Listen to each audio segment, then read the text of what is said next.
Du secret professionnel dissimule mal la connivence entre la justice, les représentants de l'État et le patronat, afin de, je cite encore, faire le ménage à l'inspection du travail, selon l'expression désormais célèbre du procureur d'Annecy.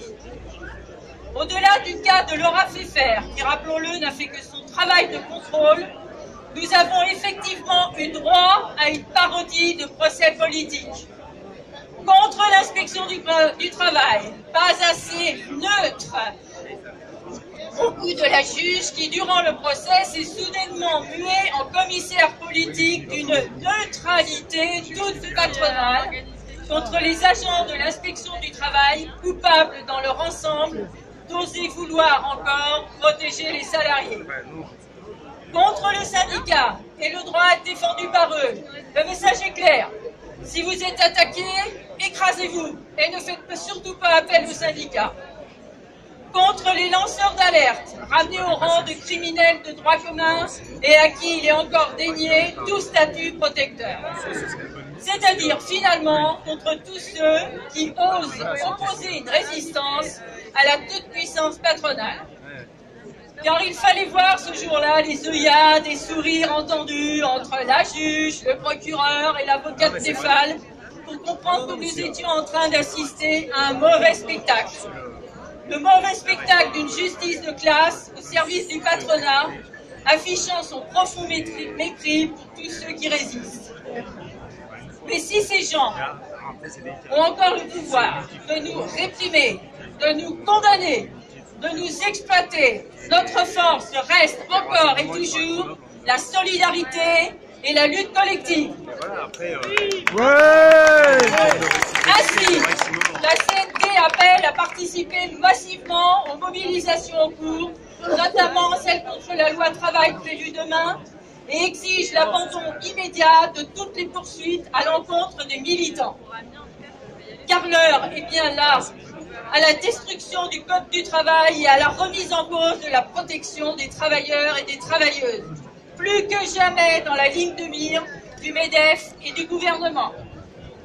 Quand les salariés d'Air France se révoltent contre un plan de licenciement scandaleux, Air France licencie les militants syndicaux et la ministre du Travail casse la décision de refus de l'inspectrice du travail.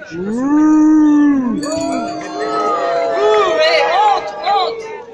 Quand les salariés de Goodyear occupent leur usine menacée de fermeture en demandant des explications à leur direction, on les condamne à de la prison ferme. Honte! Quand la médecine du travail se préoccupe encore trop de la santé des salariés, la loi travail cherche à la réduire à un outil supplétif des services RH de contrôle de la main-d'œuvre et renvoie devant le Conseil de l'ordre les médecins récalcitrants. Quand la loi Macron dépénalise le délit d'entrave, la loi travail délite le droit du travail au profit d'accords d'entreprise. L'objectif est toujours le même. Libéraliser encore et toujours plus l'exploitation des travailleurs et des travailleuses. Pourtant, rappelons-le, chez Stéphane, comme chez Air France, chez Goodyear et ailleurs, ce sont bien les salariés qui créent les richesses, tandis qu'ils subissent les chantages à l'emploi, les plans sociaux, la précarité, les conditions de travail toujours plus difficiles. Et aux côtés de leur organisation syndicale, une répression incessante de la part de l'État et du patronat. Parce que la lutte qui nous rassemble ici à Chambéry est symbolique de la nécessité de se battre pour nos conditions de travail, contre la répression et contre la criminalisation de l'action syndicale, la CNT appelle tous et toutes à amplifier la mobilisation contre tous les projets de régression sociale et exige l'abandon de toutes les poursuites à l'encontre des travailleurs et syndicalistes en lutte pour la justice sociale. La caste politicienne et dirigeante du monde économique croit avoir gagné en grignotant nos droits, nos acquis, nos espérances, en réprimant nos luttes. Tout ce beau monde pense que nous allons nous résigner, nous conformer à leur monde de domination et d'humiliation.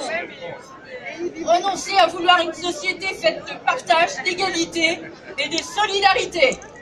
Eh bien, ils se trompent lourdement, c'est une grave erreur qu'ils font, car nous sommes là aujourd'hui, et nous serons là demain dans la rue, et demain, et après-demain, et encore, nous serons toujours là, déterminés et combatifs.